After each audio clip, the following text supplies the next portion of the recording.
Hi, Battalion Chief Steve Marsar from the FDNY. My roll call tip for today is on conducting training and drills in your stations. The first thing I'd like to talk about is there's a fatal phenomenon that rides with you every time you get on the apparatus and roll out those firehouse doors. And that killer is called complacency. Whether you're a paid department or a volunteer department doesn't really matter. It also doesn't matter if your fire company does 6,000 calls a year or quite a bit less. Training cannot take time off. You may just have to be creative in how you pass it along. In a volunteer setting, drills are at least held usually once a week, and that works. And it doesn't matter if one member shows up or a lot of members show up. The key is to have a drill. And if that one member shows up, it's going to be important, at least to that one member. And what you'll find, hopefully, is that other members will hear about it and see it going on and then want to take part. And it's all about planting a seed. In a career or a shift setting, one formal drill period per shift is considered normal or reasonable. It may be easier to fit in relatively slower companies, but even in a busy company, you can do it every time you're on a call or an emergency run. You can talk about hose stretching, portable ladders, building construction, whatever it is. Take those few minutes to train your members.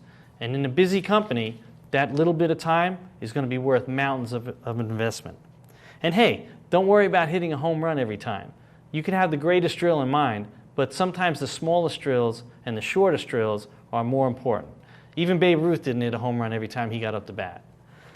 Hands-on drills are almost always better than any other kind of drill, especially reading out of a book.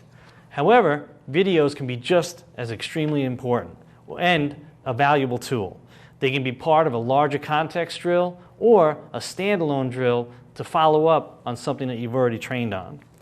For those of you who think you or your company are too busy to accomplish this task, just remember, it might not be obvious, but you'll have to really work at looking for things to drill on. And then again, on every emergency, there should be some takeaways, especially if you're an officer training your members. You can discuss all the things we talked about earlier, floor plans, stretching hose lines, things like that. And then if you have the opportunity, go ahead and let the members do it. It's worth it.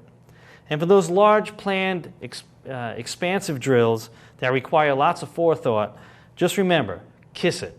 Keep it simple, stupid. Choose just a few goals that you have in mind and accomplish them by driving them home. Don't let other topics creep in and ruin your plan, but rather use those topics for future drills that you can get from your members.